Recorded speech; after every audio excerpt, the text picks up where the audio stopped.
ଗୁରୁ ପିଲାମାନଙ୍କୁ ଭଲ ମଣିଷ ତିଆରି କରିବାକୁ ହେଲେ ସେ ଉଦ୍ଦେଶ୍ୟରେ ଶ୍ରୀ ଠାକୁର କହିଛନ୍ତି ଯେ ପିତୃଶ୍ରଦ୍ଧା ମାତୃ ଟାଣ ସେଇ ପୁଅ ହୁଏ ସାମ୍ୟ ପ୍ରାଣ।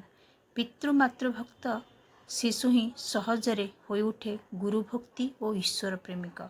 ଭବିଷ୍ୟତରେ ସେ ହୁଏ ପ୍ରକୃତ ଦେଶଭକ୍ତ ଓ ବିଶ୍ୱପ୍ରେମିକ। ମାଙ୍କ ଅନୁଶାସନରେ ବିଶାସିତ ପିତୃଭକ୍ତ ଶିଶୁର ଜୀବନର ଭିତ୍ତିଗୁଡ଼ିକ ହୁଏ ସୁବିନ୍ୟସ୍ତ, ତାର ଦୋଷଗୁଡ଼ିକ ହୁଏ ନିୟନ୍ତ୍ରିତ।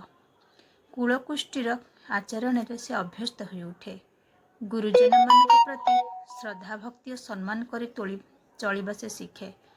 କିପରି ଭାବେ ଗୁରୁଜନମାନଙ୍କ ଆଦେଶ ପାଳନ କରିବାକୁ ହୁଏ ସେଥିରେ ସେ ଅଭ୍ୟସ୍ତ ହୋଇଉଠେ। ସ୍ୱାସ୍ଥ୍ୟ ଓ ସଦାଚାରର ନିୟମରେ ଚଳି ରହିବାର ସେ ସଦାଚାରୀ ଜୀବନଯାପନ କରିବାକୁ ସମର୍ଥ ହୁଏ।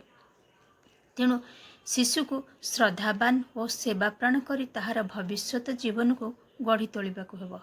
ମାଙ୍କର କର୍ତ୍ତବ୍ୟ ପିତାଙ୍କ ପ୍ରତି ଶିଶୁର ଯେପରି ଶ୍ରଦ୍ଧାଭକ୍ତି ବଢ଼େ, ତାଙ୍କର ସେବା କରେ, ପିତାଙ୍କ ଆଦେଶ ମାନି ଚଳେ, ଏପରି ଭାବରେ ତାକୁ ବୁଝାଇ କରିବା ଓ ନିଜେ ଆଚରଣ କରି ଶିଖାଇ ଦେବା ଆଉ ପିତାଙ୍କର ମଧ୍ୟ ଉଚିତ ମାଙ୍କ ପ୍ରତି ଶିଶୁର ଶ୍ରଦ୍ଧାଭକ୍ତିର ଟାଣ ଯେପରି ଅତୁଟ ହୁଏ, ଏହିପରି ଭାବରେ ତାକୁ ବୁଝାଇବା ଓ କହି କରାଇ ନେବା।